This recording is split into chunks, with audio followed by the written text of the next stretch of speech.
So then let's consider first of all, what is a mind in the grip of vicious circles? Well, one of the most obvious instances that we all know is the phenomenon of worry.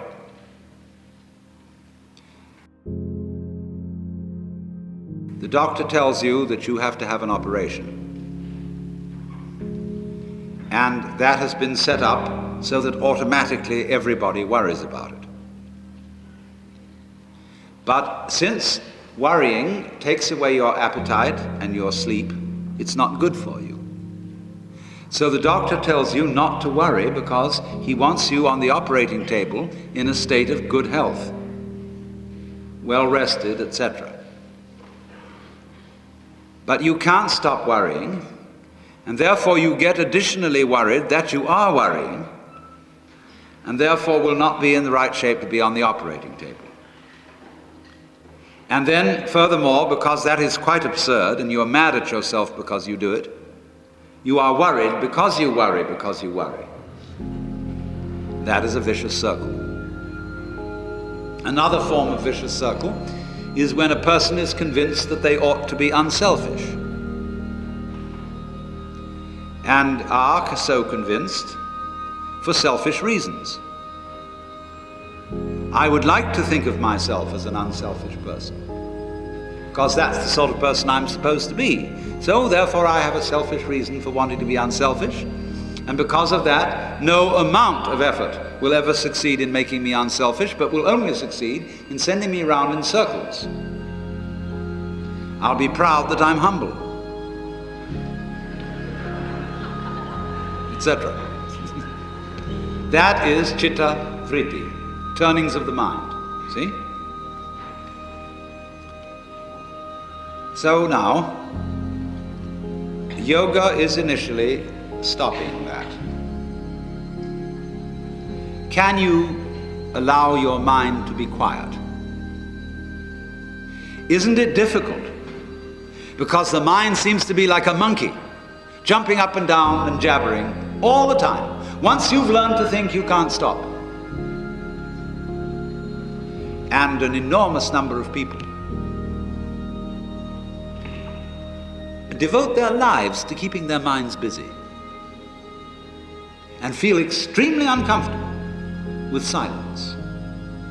When you're alone, say in a doctor's waiting room, it may be very uninteresting. Nobody's saying anything, there's nothing to do. There's this worry, this lack of distraction. I'm left alone with myself, and I want to get away from myself. I'm always wanting to get away from myself. That's why I go to the movies, that's why I read mystery stories, that's why I go after girls or anything that you do, or get drunk or whatever. I don't want to be with myself. I feel queer. I feel like, you know how it is when you run your fingernails up a blackboard on a cold day? Creepy. So, well, why do you want to run away from yourself? What's so bad about it? Why do you want to forget this? Why do you want to become absorbed? Because you are addicted to thoughts. This is a drug, a real dangerous one. compulsive thinking going on and on and on and on and on all the time. It's a habit. As you keep telling yourself where you are, who you are, what's going on, how good it is, how bad it is, reading the newspaper of your mind. You know a lot of people, they get hold of a newspaper, and the newspaper reads them, they don't read it. Newspaper is designed to read you. Typographers, the layout people, very carefully calculate how to carry your eye from one end of it to another.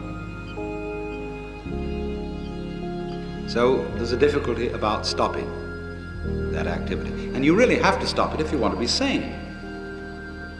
Because if I talk all the time, I don't hear what anyone else has to say. And then I'll end up in the situation of having nothing to talk about but my own talking.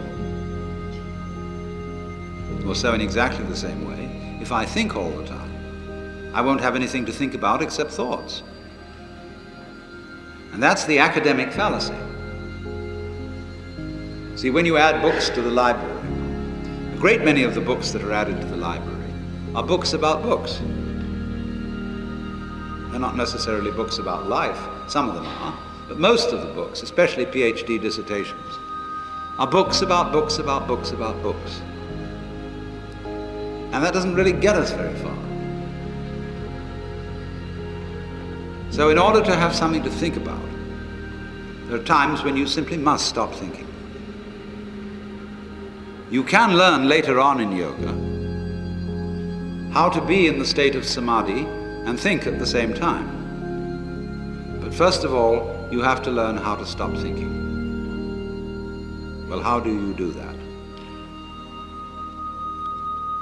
The first rule is don't try to. Because if you do, you will be like someone trying to make rough water smooth with a flat iron. And all that will do will stir it up.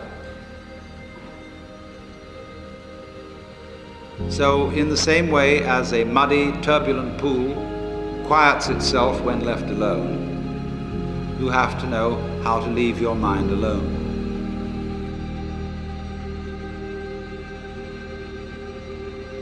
It will quiet itself.